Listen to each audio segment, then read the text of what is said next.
So first I want to say something in terms of proverbial painting with very broad strokes. In a certain sense, one could claim that this week's Parsha, Vayera, if you look at the various episodes, has similarity to the various episodes that we had in last week's Parsha. So you could say, why would you say that? Well, in the beginning we have a revelation. In the beginning, in Lech Lecha, we have a revelation. We have at some point some intrigue that actually centers around stone, which we did last week also.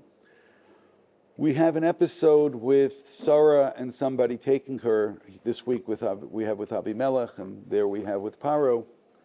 At the end of last week's Parsha, we have this instruction from God to draw blood on one son, Brit Milah, and at the end of this week's Parsha, we have an instruction from God to draw blood on one son, assuming that's what the word Olah means. So I didn't force anything just now. It was, as I said, it wasn't like I really worked very hard to make it fit. It's just, I'm going to say it again. Is it precise? No, it's not precise. That's why I said that you have to paint this with broad strokes. But that itself is interesting, as there is this perhaps parallelism that would therefore need to be understood. But aside from the interconnection between episodes from last week and this week, there's also going to be a certain similarity, until there isn't, in this week's Parsha, and I want to try to explain to you what I mean until there isn't, but even when there isn't, there still is, so I know I'm being completely difficult right now. At the very, very end of last week's Parsha, when Avram was informed that he and Sarah are going to have a child, Avraham's response is, because he seems to understand what this means exactly, and he then questions about the life of Yishmael. Will Yishmael still live in front of you? Will Yishmael still survive? And of course, all of us can answer and say, well, Yishmael was never really in the running because Yishmael is not a child of Sarah, even though, as I said, we know that, or will come to know that, but that's not exactly clear at the time. And when Avram learns he's going to have a proper son, then, of course, the question comes up, what about the improper son? And I want to actually articulate this a little differently, and you can say that I'm guilty of overstating this, even though I don't think I am. I think in a certain sense what Avraham is doing then is he is articulating a prayer, a tefillah for Yishmael. Because again, here's a caring father.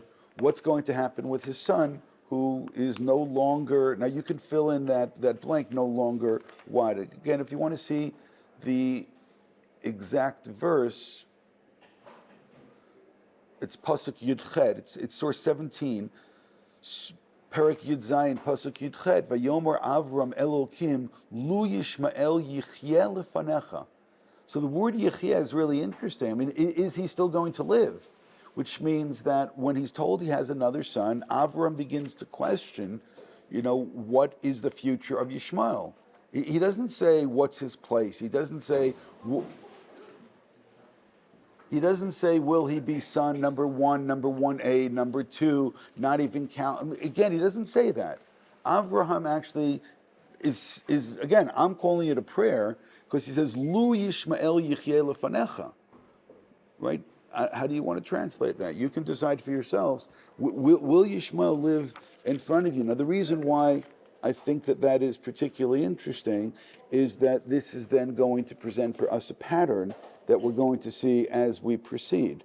And that pattern is that subsequently when God is going to tell Avraham about stone, Avraham is going to, again, you want to call that a prayer, you want to call that something else, he intercedes and says that this is not just, which means he goes into the issue of justice.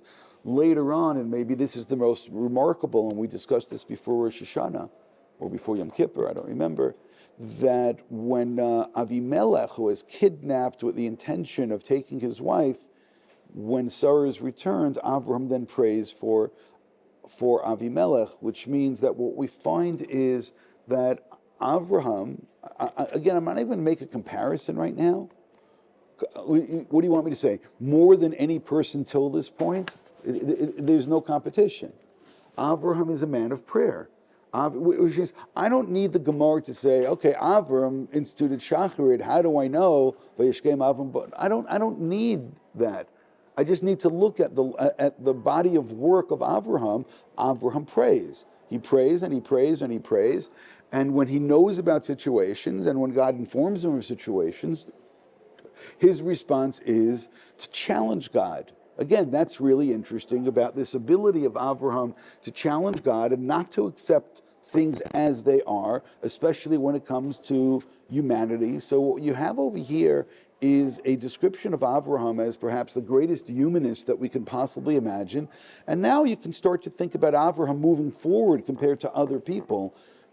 Again, I've articulated this on other occasions. I cannot imagine somebody today, I don't care who it is, I can't imagine somebody today, if God comes and says, you know what, I'm going to wipe out, by the way, you can choose now, the population of Gaza, Lebanon, Iran, you choose. I'm going to wipe, God says, I'll wipe them out. And for someone to say, no, but that's not just. There must be some good. There must be some righteousness. There must be, and again, I'm not getting into the debate, even if there is, there isn't, and so on and forth. That doesn't concern me. What concerns me is that all of us, right, all of us would fail in comparison to Avraham, who is a humanist on a level that we can't imagine. Again, just think about it a second. Stone, maybe you want to say it's not personal.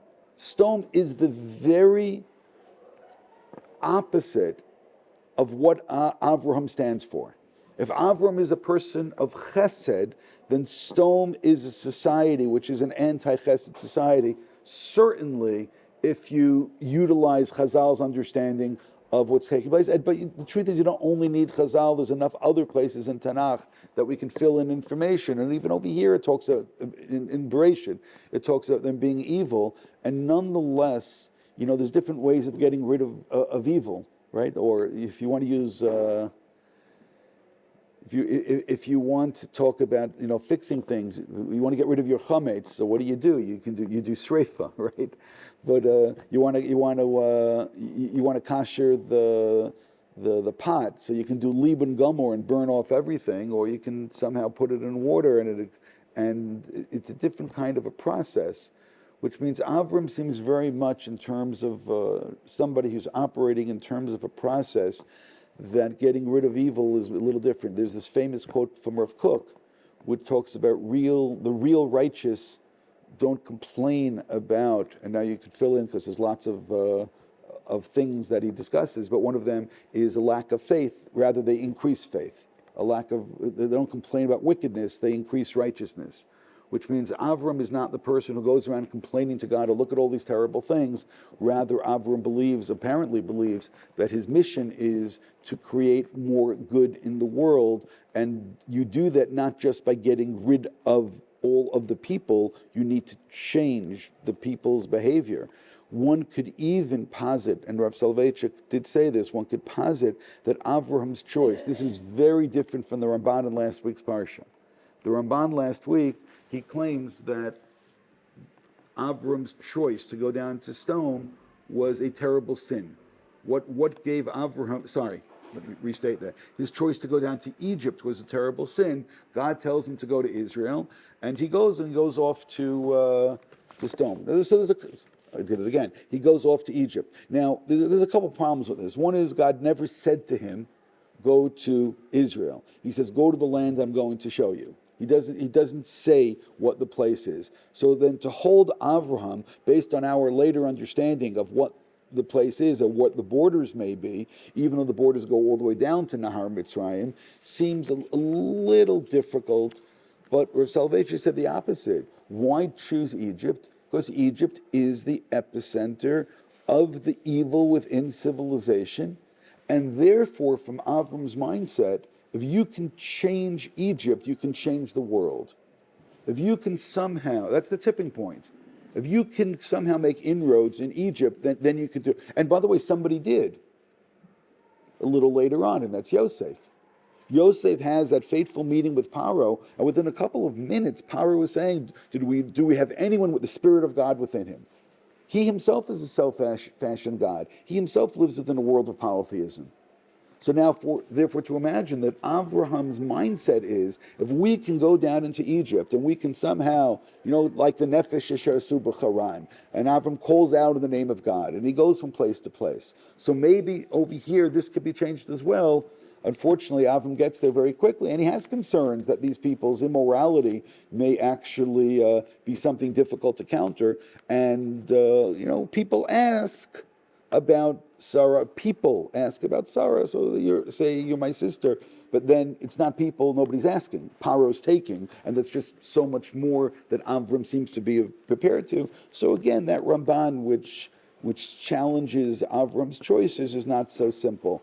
And even if the Ramban is correct, I mean, he says, how can he put Sarah in such a precarious situation? Yeah, so how exactly do you avoid it? I mean, we find that kind of thing continues again in this week's parsha. So again, let's get back to our point. Avram is praying for Sdom. Avram is praying for Avimelech. Avram is praying for Yishmael. And now, when I said before that there is this parallelism which takes place without the parsha until there isn't, so of course where isn't it? And I hope that you all realize that, as I didn't say it yet, and that is by the Akedah.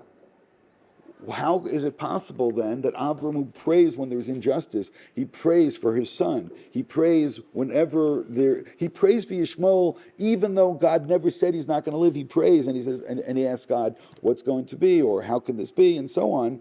When it comes to the Akedah, Avram is silent, which means that Avram's silence by the Akedah is something which we have to question. First of all, it may be an indication that Avram understands that there is a test taking place. And God tested Avraham. So once you have that, does Avram know that there's a test, or does not know that there's a test? Of course, if he knows that there's a test, some of you can claim that it diminishes the test when you know you're being tested. On the other hand, when you know you're being tested, then Avram can't behave in the way that he would normally want to behave, and that is then by complaining to God because of the lack of justice involved in this, because now Avram can't say anything. And again, I did not explain this completely, fully, but I think you understand the direction that I'm going in. And again, that seems to be out of character. So now once we've established the Avram character, and now you have a behavior which is under character, out of character, so then you have to at least question it. And again, potentially the question then turns into the answer. Why doesn't Avram pray? Because in this case he realizes that that's not appropriate. In this case he realizes that that's not one of his options.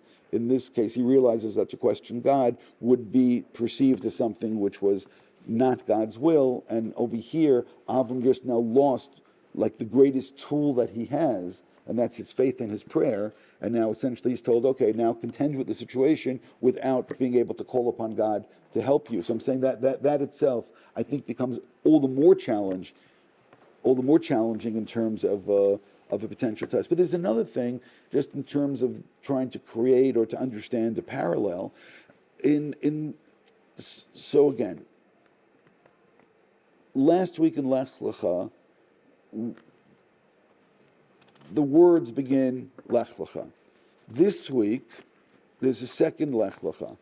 The second Lech Lecha is in source number 4. Perik Kafbet, Vayi Achadr Me'ela, Velokim Yisat Avam, Vayomei Love Avam, Vayomei Neni, Vayomakachna Bincha Yechidcha Shar Hafta. Now we've so focused on that because that's so horrific, it's so grotesque, we almost can't read the words afterwards. Asher Hafta Yitzchak V'Lech Lecha El Eretz HaMoriah. So you do have a Lech Lecha in both situations. So again, I'm pointing out that the whole starting point of the Avram-God relationship, at least as expressed in the Torah, begins with a Lech Lecha, and over here we have another Lech Lecha. There are differences. The first Lech Lecha, when you compare them, you realize what's absent is what it says in Pasuk Gimel, and that is Vayishkem Avram B'Boker.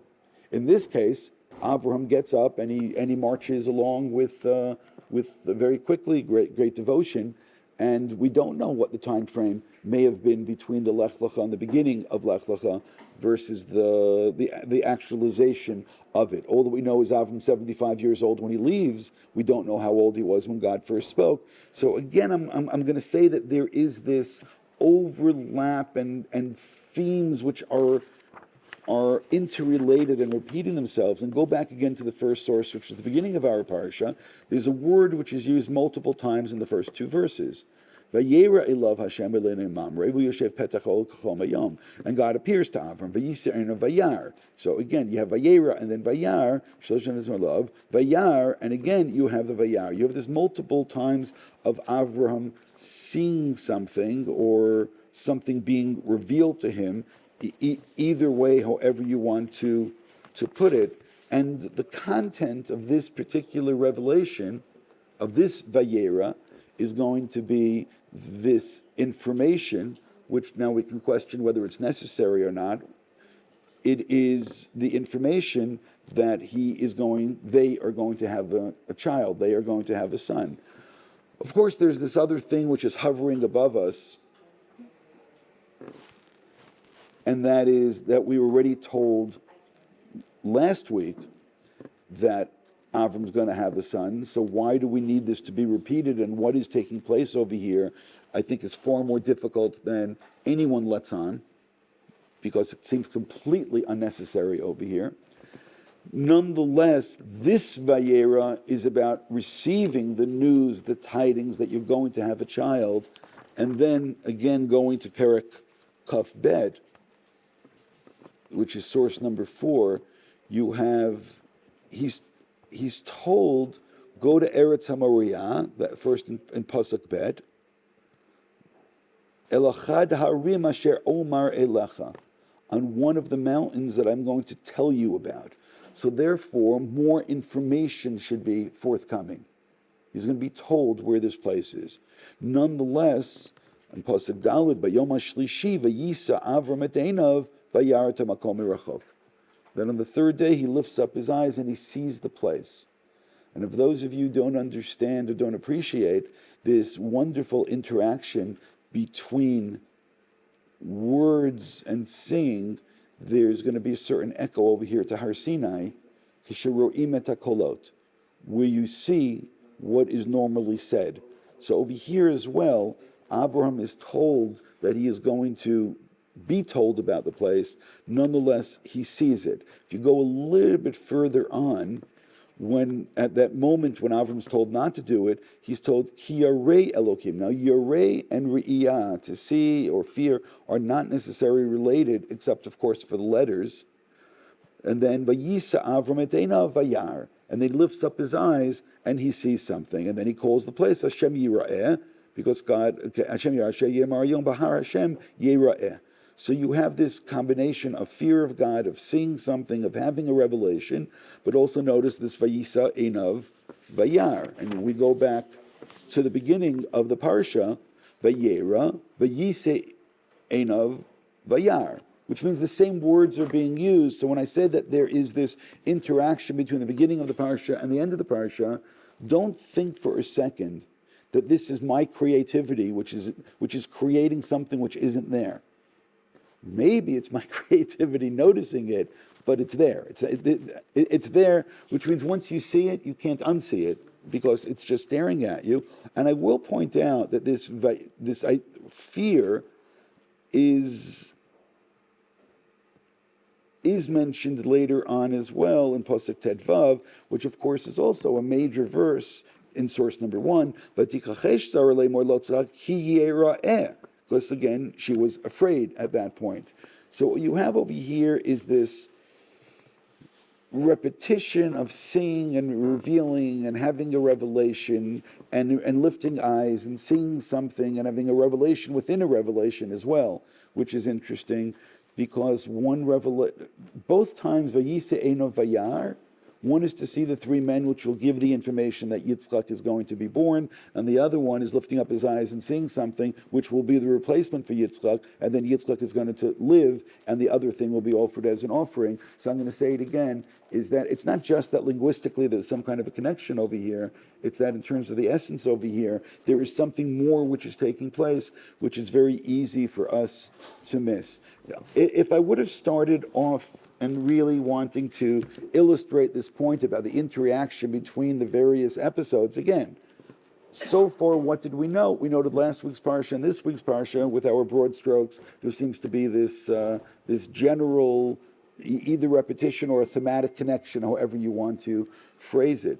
And then we noticed in terms of this ongoing theme until it stopped, and that was the theme of prayer, which seems to be also just overriding in all the cases over here until, of course, it stops. And that the fact that it stops is what's so dramatic and disturbing.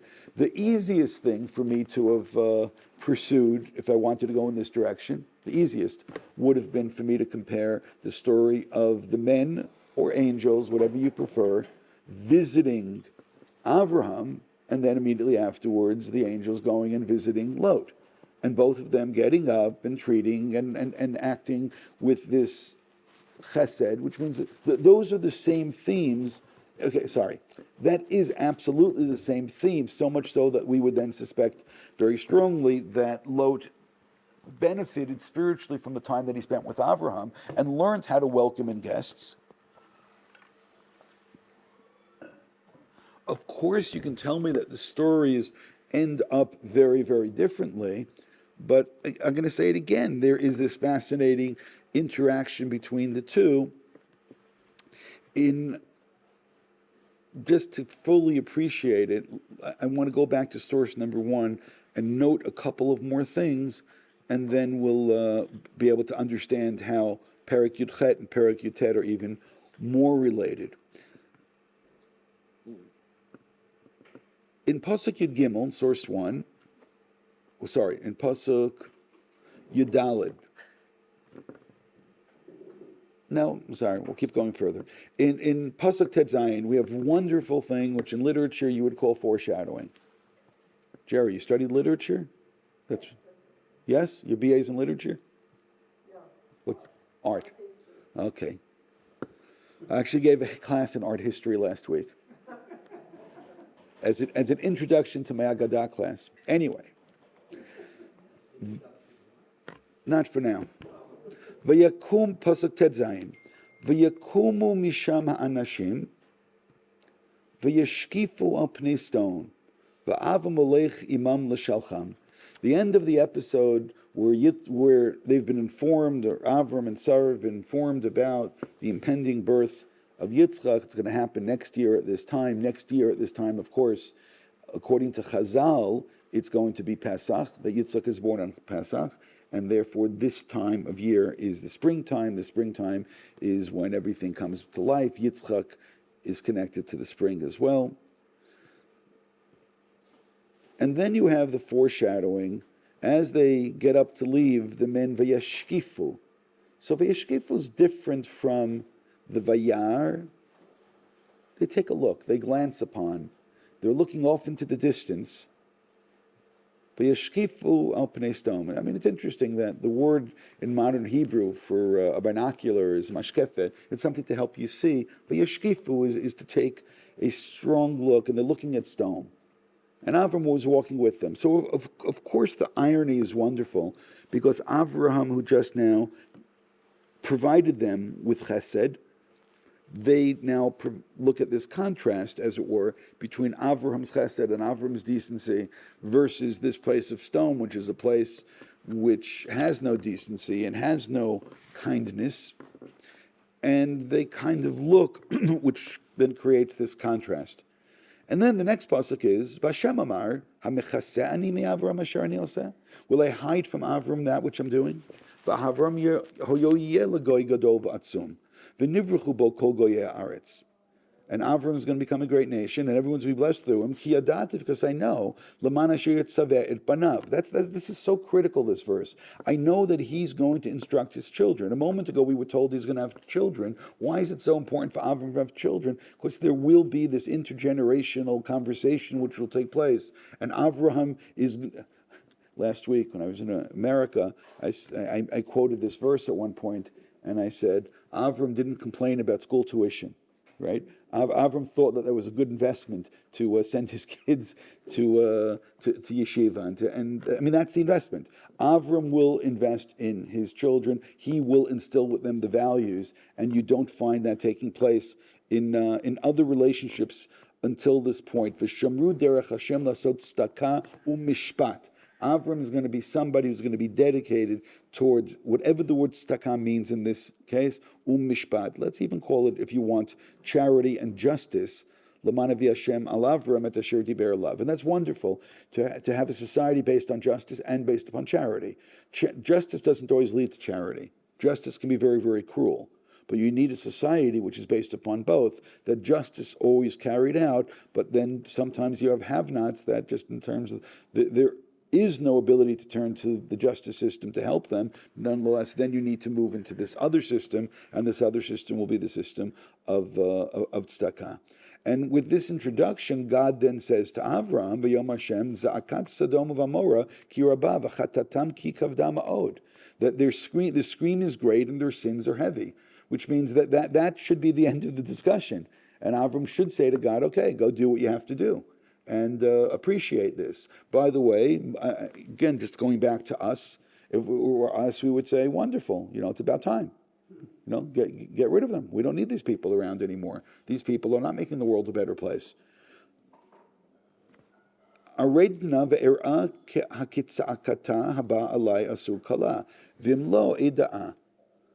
then the people leave.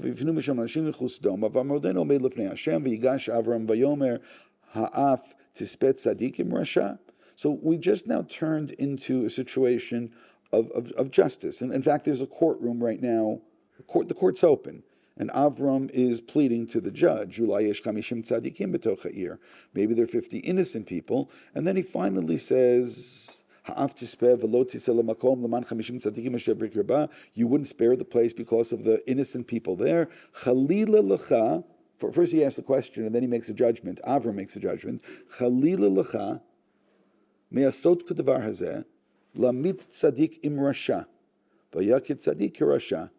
Right? It would be horrendous if you were to do this and you would kill the innocent with the wicked and then have innocent and wicked together.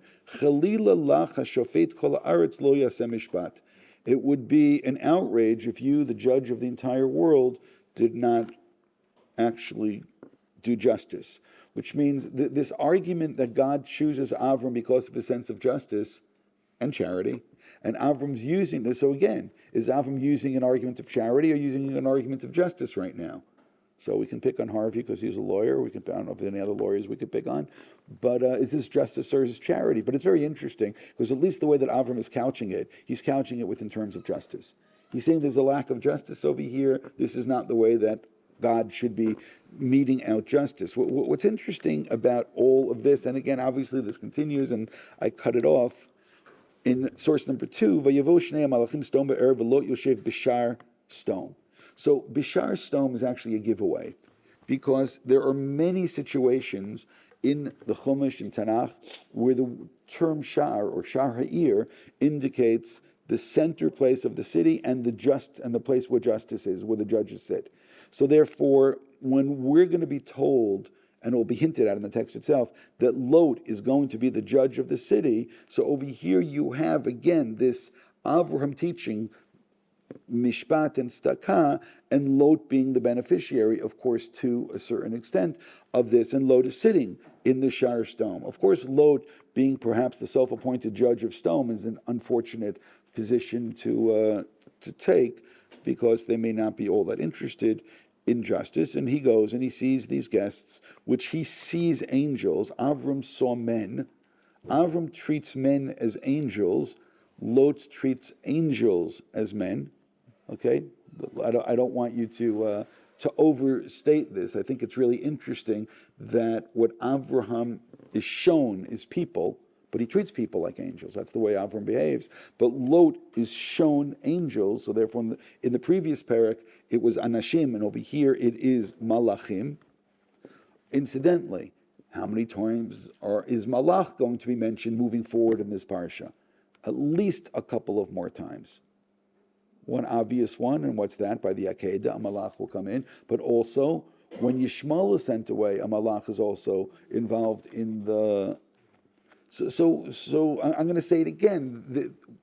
Going through, there are certain themes which keep on repeating themselves. But what's great is in Pasuk Tet, Vayomer Gosh Hala, Vayomer Echad, Balagor V'yishpot Shapot.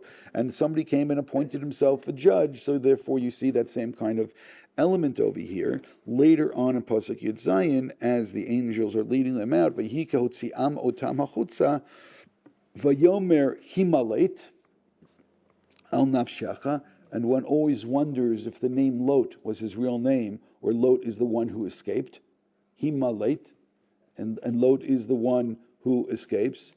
Himalait al nafshecha, al tabit acharecha. And of course, who borrowed that?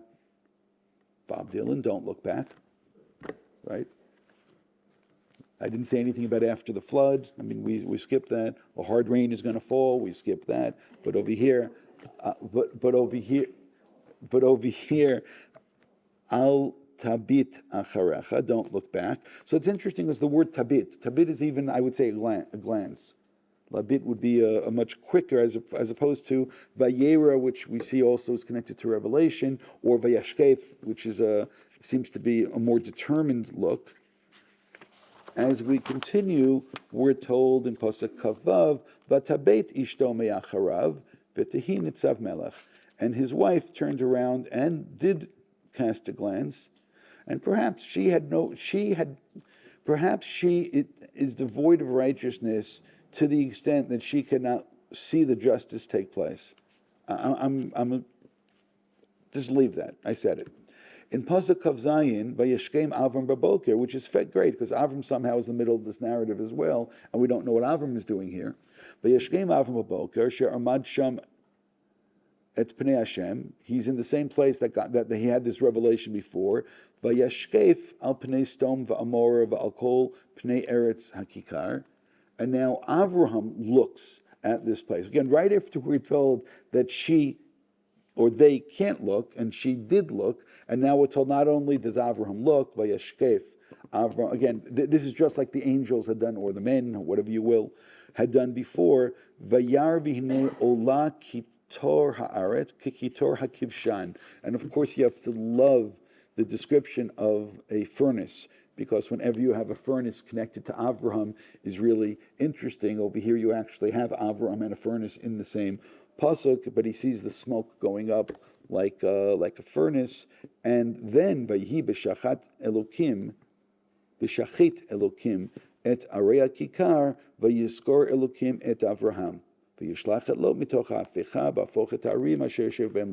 So in case you're wondering, did Avram's prayer or intercession help at all? Maybe they're 50 righteous people. So God's response is lo to save. And again, you can't miss that because it says that. I mean, there are those who question why was it that Avram went from 50 to 45 to 40 to 30 to 20 to 10. He stops by 10. So if you remember Rashi, so Rashi says there has to be at least 10 to save everything. The Zohar actually has a different answer to it. The Zohar says because Avram thought there were 10. And it does like the math in terms of the greater Lot family, and he thought he won. He thought it was over, which means, according to the Zohar, Avram's actually quite surprised when he gets up and sees the whole place going up in smoke. It never occurred to him that there weren't. I mean, again, just think about the greatness of Avram. And I don't want to turn Avram to somebody who's overly naive and saying, oh, he doesn't really understand. Avram really believed that there were 10 righteous people there. So when he gets down to 10, he thought that he won. So therefore, he doesn't have to pursue any further. So it's really an interesting distinction between the way that Rashi has it. It's much more of a question of justice. If it doesn't have even 10 righteous people, how can the place be saved? And on the other hand, according to the way the Zohar understands it, is that Avram just thought that there must be 10 righteous people. How is it possible that there wasn't? In another discussion, the Zohar of Shimon bar Yochai, when he's going to be told the world's going to be destroyed, he then argues with God and he says, listen, because he meets an angel. The angel says, well, why are you going to destroy the world? Because there aren't 50 righteous people. He goes, come on, let's be honest. Actually, he goes down and says, there aren't 30 righteous people. And that's the problem with negotiations, that you're always then stuck to the previous negotiations. And he goes, come on, 30, didn't we go down to 20, go down to 10? And then Shimon bar Yochai says, but the truth is you don't need 10 people. One righteous person can save an entire civilization. One righteous person, tzaddik yisod olam. One righteous person could save everything, and don't bother me with 20 or 10 or so on, because that's just completely not accurate. On the other hand, had there never been an Avraham who showed us that you can argue, maybe there never would have been a Rav Shimon Bar Yochai who could take the argument and have a little bit more chutzpah than Avraham did. But nonetheless, Rav Shimon Bar Yochai goes even further and forget about 10 people. He says tzaddik yisod olam. First he says two. Two people should be enough. Why? Al pishtei edim yokum davar. That based on two people, something could be established. So the world could be established with two people, and Shimon Bar Yochai says, me and my son, which is echoed a number of times in the Gemara. He says things about him and his son. But on the other hand, he says, okay, forget about my son, I'm here. Again, a little bit of light, as we know, can extinguish a great deal of darkness. And that's what Rav Shimon Bar Yochai is saying, is that one righteous person could theoretically, again, be a tipping point and change a society. What's interesting is in source number 3, we have the same terminology being utilized. And where's that? Avimelech, of all people, who's been accused of all kinds of terrible things. What does he say? Vayomar Hagoy Gam Tzadik Taharog. Again, he ripped this right out of Avraham's playbook. I suspect he was intercepting Avraham's emails, and he sees that this is a line that Avraham had used, and he's using the same thing. Essentially, again, pay attention. Throughout Parshat, I don't believe the word tzaddik in any case means tzaddik. Sorry. It doesn't mean tzaddik ever in the Baal Shem Tovian sense. It doesn't mean that there was an Admor Chasidi. It doesn't mean that Avram says, maybe there's 50 Admorim, right? What he's saying is that is innocent. The word tzaddik always means innocent. You can't kill the innocent with the guilty. That is unjust. So again, just as far as this really interesting overlap and interrelationship from last week's Parsha into this week's Parsha, and then in this week's Parsha from one episode to the other, all that I've really have done is just point out that there's a lot more than perhaps we would have noticed. But I want to go to one last case, which I said in passing, I said it quickly, but I want to pay a little bit more attention to it. And it's ultimately going to be the interconnection between the end of last week and then the beginning of this week. So let's go back to the first source and let's take a look at something.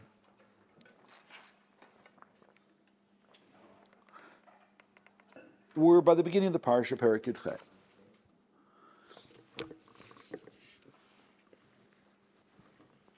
And theoretically, this follows the end of last week. Avram had the Brit Milah. Rashi very much fills in the missing information. He sees these people coming. He gets up. He gets energized. He pleads with them to stay. Pasuk Vav, Vayimaher Avram el Sarah. He goes to Sarah. Vayomer Mahari, Shlosh Sa'im Kemach Sola Lushiv Asi Ugot. Over here, ugot, or at least one of the times matzah is described as ugot matzah, and therefore he says, oh, now we know it's Pesach because it's ugot. On the other hand, matzah is mentioned in the narrative in the next chapter with Lot. Lot does serve matzah, but arguably Lot serves matzah because it's fast food, because it doesn't take very much time to prepare it. And I didn't say it's good food, I said it's fast food. The El Habakar it's Avraham. So again, Avraham now is energized. Yikach ben Bakar Rach v'Tov v'Yitain El Hanar. By the way, you also have Hanar in Perek Yud Chet and again in Perek Kaf Bet. The Nar there is mentioned numerous times, but including Yitzchak. Anybody who thinks that Yitzchak was 37 years old by the Akedah has to contend with him being called Anar, because that is not that easy, and the whole connection is problematic. I don't know, maybe we'll talk about it next week, we don't know.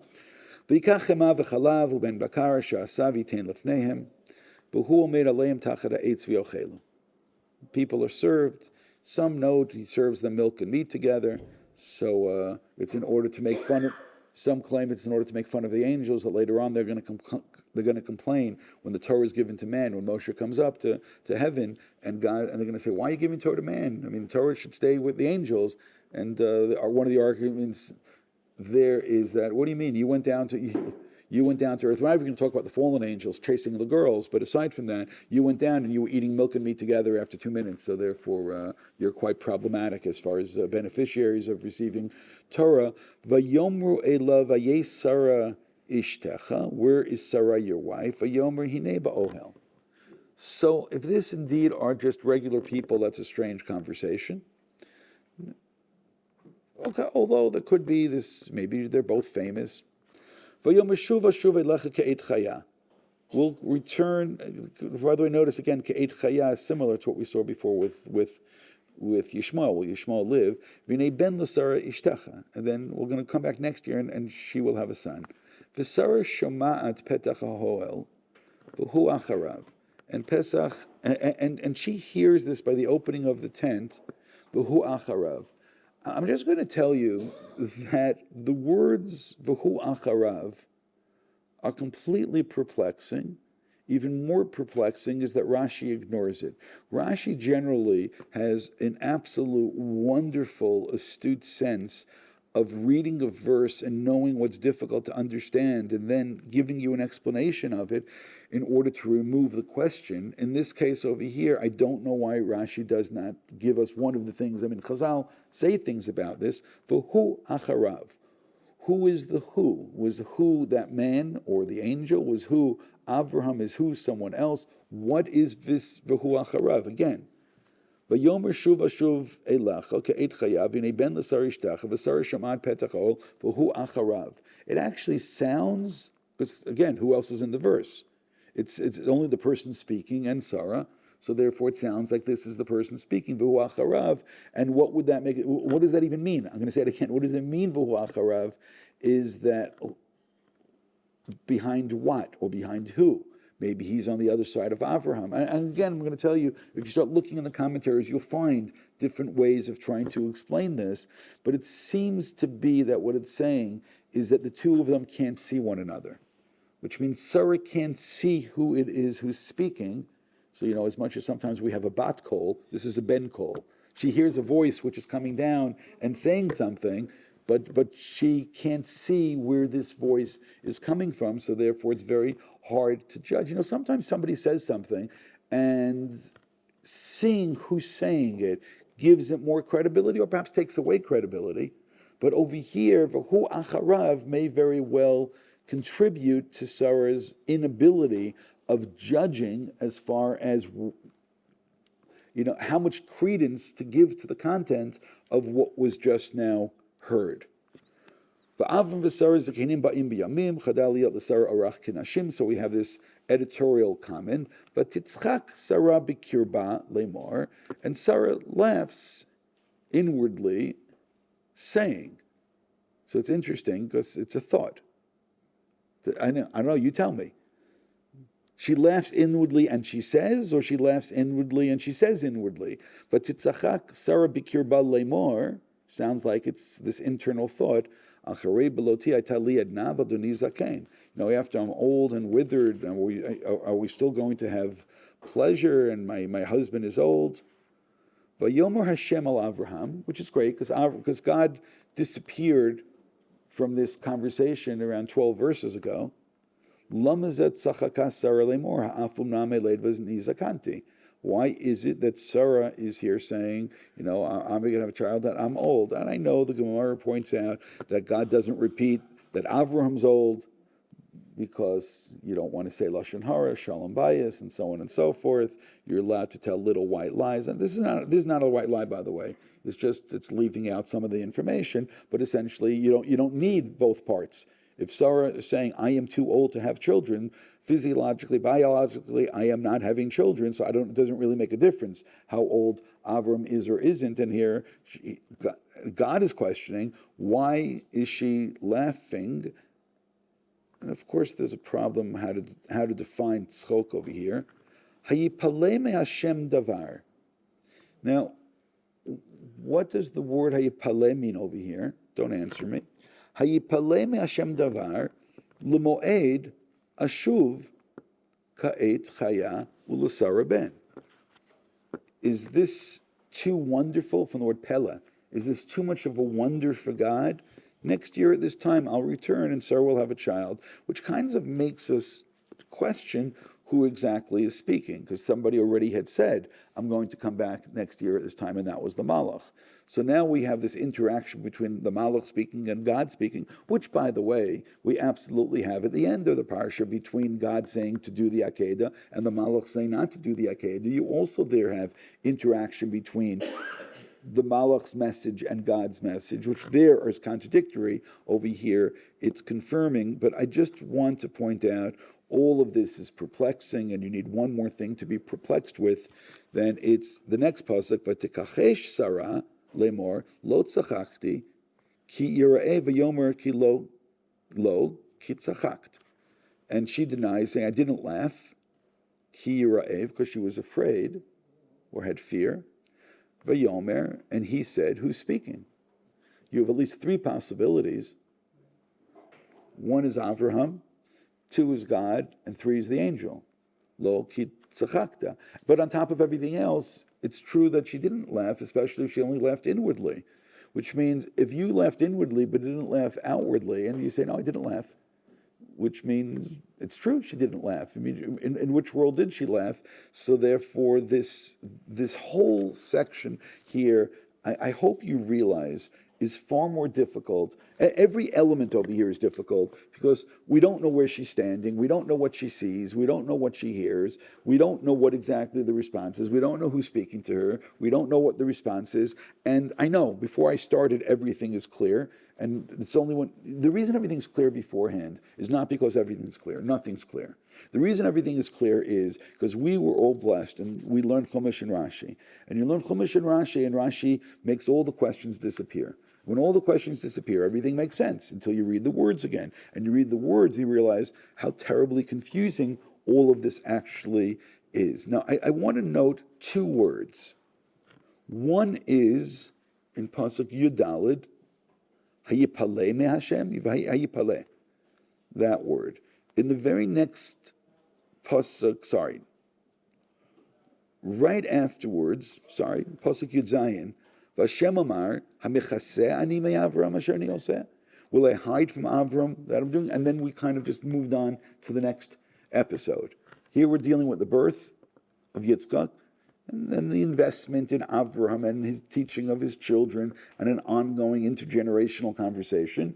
And here we talk about this terrible society of Stone. And by the way, you also will have at the end of the Stone story a very interesting intergenerational interaction between Lot and his daughters. And I'm being polite because some of you are too young for me to explain this with more detail than this. But I hope that you appreciate the way that I just now said this in terms of intergenerational, because that really is the issue over here between the two. And we'll leave it at that, and we'll let your minds take it wherever it is that it leads you astray. So, let's take a look.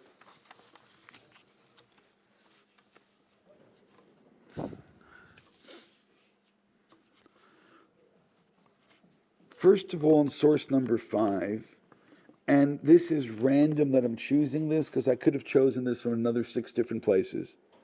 When it says, this is Perik Yudchet, Pasuk Yud, which said at the end of the Pasuk, V'hu acharav. So who is the who? Who is acharav? Look at source 5, V'yishmal omeid acharaha. I gave you 3 different possibilities, and the Targum Yonatan just pulled out a 4th possibility, that it was Yishmael who was standing on the side. Why in the world is Yishmael standing on the side? That itself is interesting, and all kinds of reasons have been suggested, and I think most of them are really bad, and I'm not going to engage, but I think that they're very, very weak. But it's interesting in source number 6, Ayelet HaShachar is Rabbi Aryeh Leib Steinman, so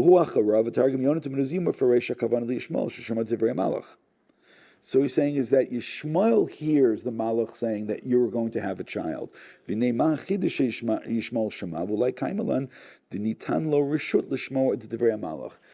is that he's stressing that Yishmael, who's generally not considered to be a person of any kind of level of prophecy, that this prophecy they wanted him to hear. that Abraham and Sarah are going to have a child. Someone's about to be displaced. And the one who's about to be displaced, it was necessary. And by the way, you know what's really interesting?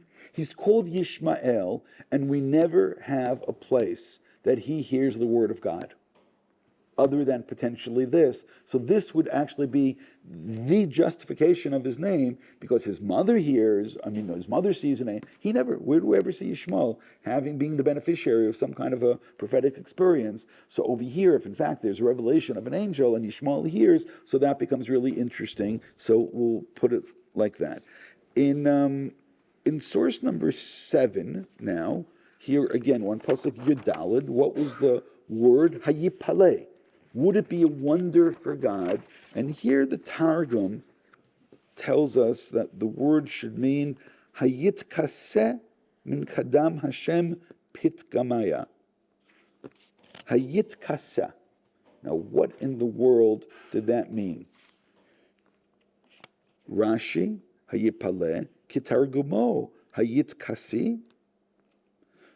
Now, the reason why that's interesting is that, we've had enough of connections from one section to the next, but that word that I pointed out in Pasuk Yud Zayin, Vashem Amar, HaMechaseh Ani Me'Avraham, will it be hidden from Avraham? So over here, Hayipaleh Me Hashem, which means it also is in the same direction in terms of being hidden, but it's as if it's saying, again, I want to continue with Rashi in source 9, is there anything which is outside of the realm of God's ability, which is hidden from God to be able to do? And I hope you all realize that that did not help us, which means the word itself in the pasuk was easier. Is it a wonder for God to do this? Why did the Targum explain it in this way, even though, and Rashi is using this, and again, notice, Omer Acharav, that kind of that's not the same pasuk. Source number 10, Chizkuni, Hayipalem Hashem Davar, V'chi Mufla Umechusami Meni, Mashetzachacha B'kirba, L'moed B'gematria B'Pesach. Okay, and the Datzakanim does the same thing, and I hope all of that helps us a lot. So now, all of us who are perhaps somewhat confused, we will try the Ramban, source 13. Hayipaleh, the Ramban writes, Meshem Davar, Im Davar Nifla V'Rachoku Shiyeh Me'et Hashem Kacha. Is it so beyond imagination that God can do wonders? V'Onkelus Tirgem Hayit Kasi.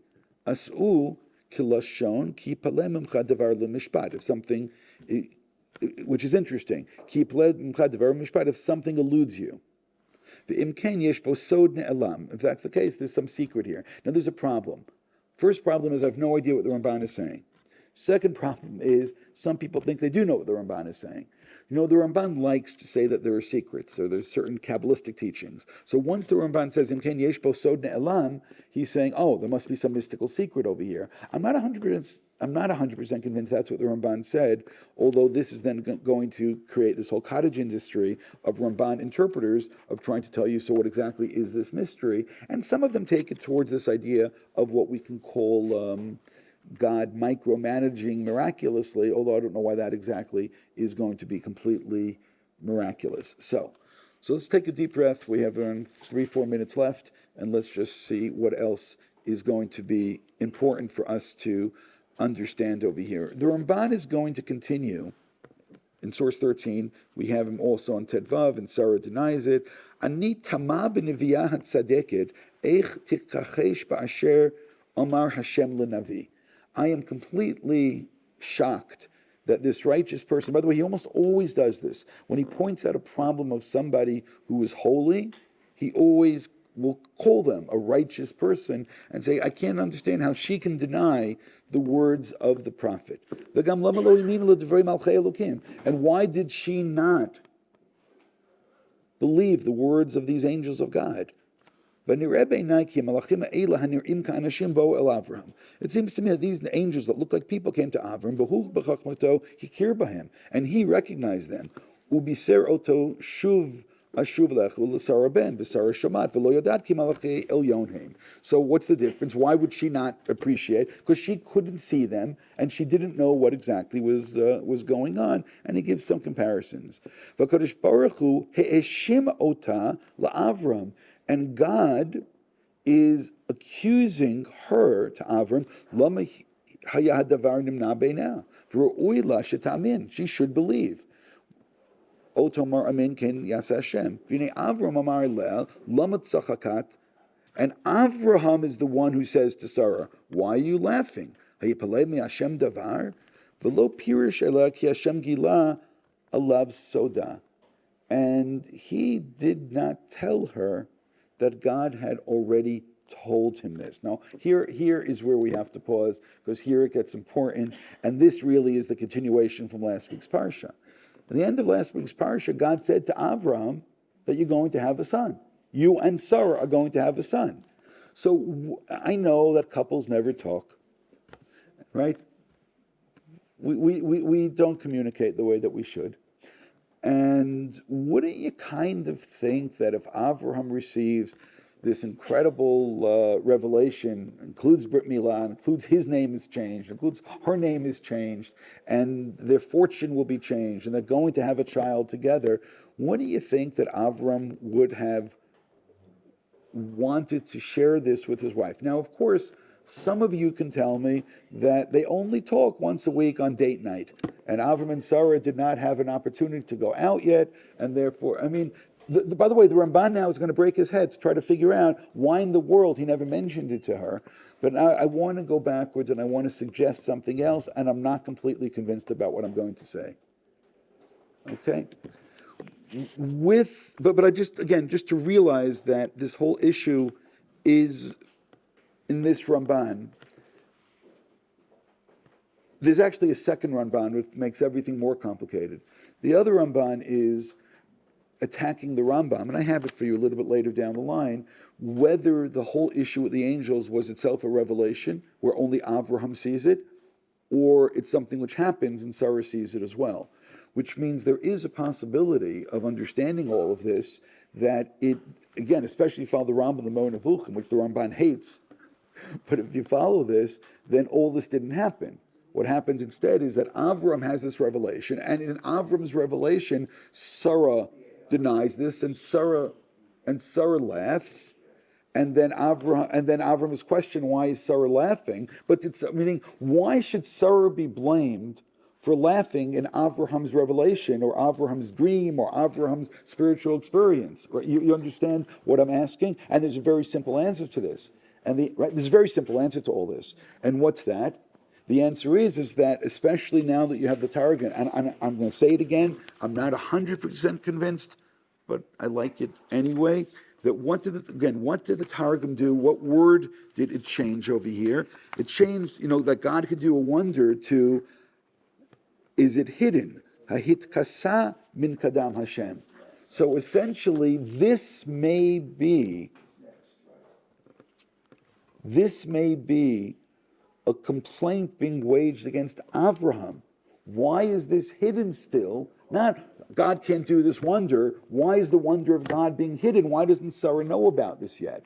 Which means, again, if Sarah doesn't know who these people are. Sarah can't see them. Sarah's standing aside. She doesn't see these angels. And some guy comes and says, next year you're going to have a kid. So by the way, he can't see her, she can't see him, and he can't see her.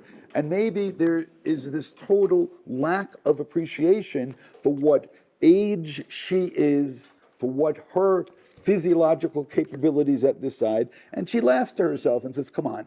It's a very nice bracha, right? So some guest from outside says, next year your wife should have a baby, thank you very much. But what are you talking about? Which means if you don't know that this is actually a malach, so then the rejection or to think this is a little bizarre is not all that strange. But to say, why is this hidden, may very well be Avraham receiving a complaint. How could it be that I told you that this is what's going to happen, and Sarah doesn't know about this yet?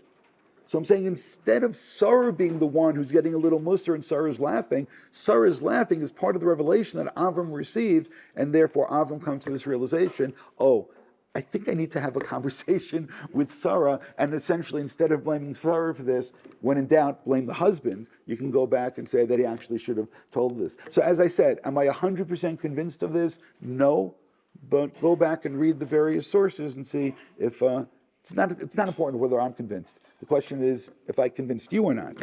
But as I said, at least I see that as a possibility.